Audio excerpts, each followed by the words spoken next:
Dear Patriots, before the news starts, please subscribe to our patriotic channel by clicking the subscribe button. Give us a thumbs up to this video. Don't forget to leave your opinion below in the comments section. Share the news on Facebook and Twitter so you friends see it. Thank you. New York Times just said American citizens commit more crimes than illegals. Liberal newspaper The New York Times will bend over backwards to slander good, hard-working American citizens if it means making people who are in our country illegally look good.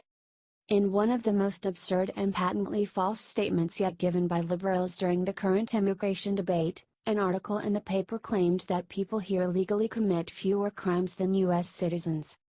The article began, about 1 in 5 inmates in federal prison are foreign-born, and more than 90% of those are in the United States illegally, according to a report released on Thursday by the Trump administration, which has sought to highlight the dangers it says unauthorized immigrants pose to public safety. It then went on to say, incredibly, administration officials have repeatedly emphasized what it says are links between unauthorized immigrants and crime, even opening an office to advocate for the victims of crimes committed by immigrants. But a large body of research has suggested that immigrants are no more likely, and often less likely, to commit serious crimes than native-born Americans. It then quoted a liberal activist named Tom Javits, who said about Trump's latest immigration report, "The report proves one thing only: the administration will take any opportunity possible to twist facts to demonize immigrants. The vast majority of immigrants in federal prison are there for crimes that only immigrants can be charged with: illegal entry and illegal entry after removal. When you cook the books, you shouldn't pretend to be surprised by the results." Do you think the New York Times needs to start helping regular Americans and not illegal immigrants?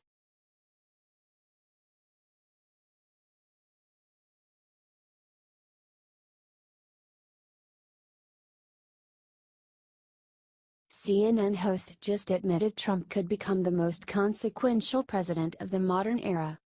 Liberal news network CNN notoriously falls all over itself supporting Democratic politicians and points of view and attacking and even outright slandering Republican politicians and policies.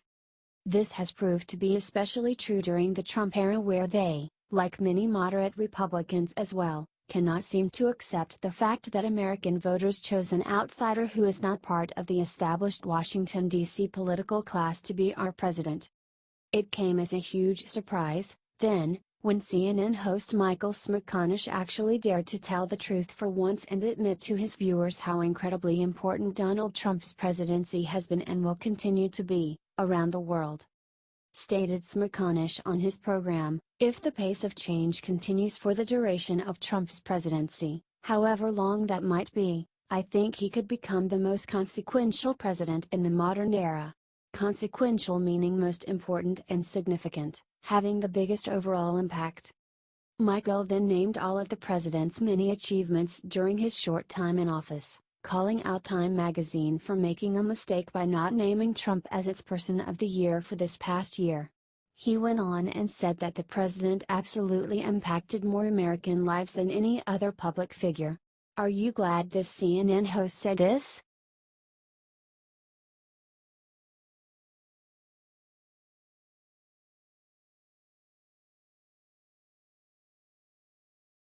The Democrats are ruined after Trump aims his secret weapon right at them. Despite all the commotion and bad press President Trump is getting now, surrounding the fake news about his statements about the violence in Charlottesville, he continues to kick the liberals' collective butts. The DNC is floundering and dying, unable to fundraise enough to support their candidates in the upcoming midterm elections. But still, vote.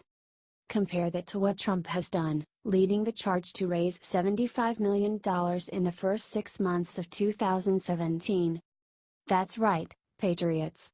The DNC, despite all the crazy liberal protesters gathering against Trump, has only managed to raise $38.2 million. Yay, it's a lot, but it's just a tad over half of what Trump has helped raise for the Republicans. One Democratic donor even acknowledged, "We really should be kicking their asses. And it shouldn't even be close, considering all hell is breaking loose on their side." Ain't that the truth? I think it's largely because the Democrats have no leader. Instead of rallying around a strong leader who can energize their party, they continue their failed fight of hate and denigration of Trump. It's one reason why Hillary failed. Because instead of energizing her party around her, she tried to energize America against him. And it failed. And it continues to fail. If you think Trump will lead us to victory again in 2918, comment "We will win in 2018" and share, telling all your friends to #vote 2018. T. The Hill.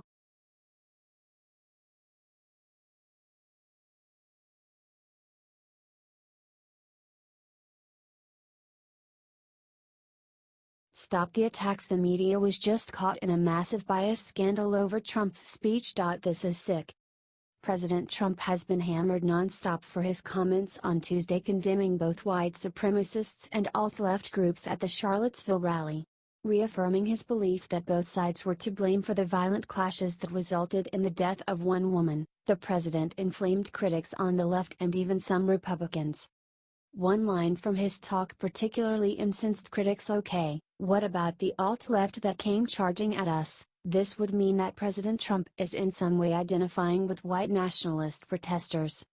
Politico's journalist Annie Carney pointed it out on Twitter. "Just notice the use of us in this transcript." From there it was noted by journalists from the New York Times, the Washington Post, and other media outlets. Except the transcript containing that dialogue was wrong. President Trump did not say us, he most likely said him. After reviewing the transcript and the original video, Politico issued an update saying, "Okay, what about the alt-left that came charging at, indiscernible, excuse me, what about the alt-left that came charging at the, as you say, the alt-right? Do they have any semblance of guilt?" But the damage is done. And just one example, take a look at Maggie Haberman's tweet of Trump using us versus her retraction tweet.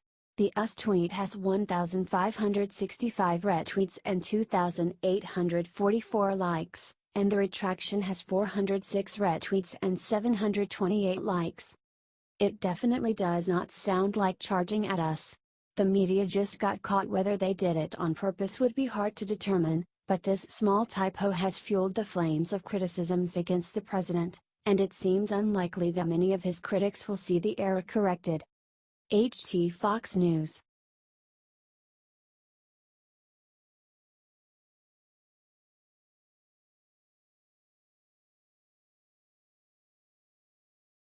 OMG. Ben Carson's home was just vandalized by the violent left, but his powerful response put them to shame. The liberal media wants to ignore the extreme hate and violence coming from the left, but it's growing stronger and they are claiming new victims every single day. The latest victim is our own Secretary of Urban Development, Ben Carson. Ben Carson's home was vandalized Wednesday with hateful rhetoric about President Trump. More recently, our home in Virginia along with that of a neighbor was vandalized by people who also wrote hateful rhetoric about President Trump, explained Dr. Carson in a Facebook post. "We were out of town, but other kind, embarrassed neighbors cleaned up most of the mess before we returned."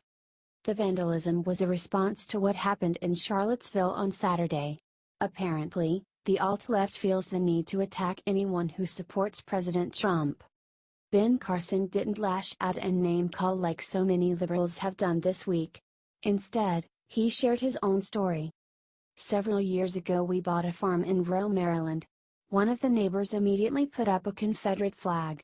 A friend of ours who is an African-American 3-star general was coming to visit and immediately turned around concluding that he was in the wrong place. Interestingly, all the other neighbors immediately put up American flags shaming the other neighbor who took down the Confederate flag," he wrote.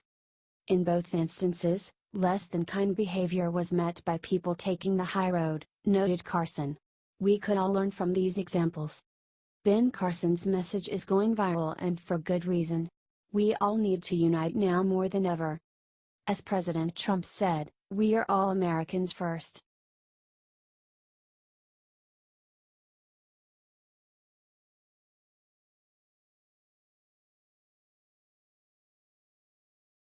After McMaster just sided with Obama instead of Trump on extremism, see what happens next. H.R. McMaster is President Trump's national security advisor. As such, he is expected to help the president keep our great nation secure. Of course, security against Islamic terrorism is of paramount importance. Trump has no fear of using the phrase radical Islamic terrorism. In fact, he's used that term a lot. He also called out former President Obama for refusing to use that term. Well, a top terrorism expert says that McMaster is endangering our national security by refusing to recognize radical Islamic terrorism for what it really is, and call it by name. Stephen Emerson, executive director of the Investigative Project on Terrorism, said that about McMaster, after watching a speech McMaster gave in 2014 on the Middle East. In that speech, McMaster claimed that Islamic terrorist organizations are really un-Islamic and are really irreligious organizations who cloak themselves in the false legitimacy of Islam. He tried to separate the terrorists from their espoused religion, Islam. This is quite opposite of what Trump has said, emphasizing that terrorism is done by radicals of the Islamic faith. What do you think Trump needs to do with McMaster? Is this enough to let him go? Please comment your thoughts and then share to gather comments so this gets all the way back to Trump. H. T. Breitbart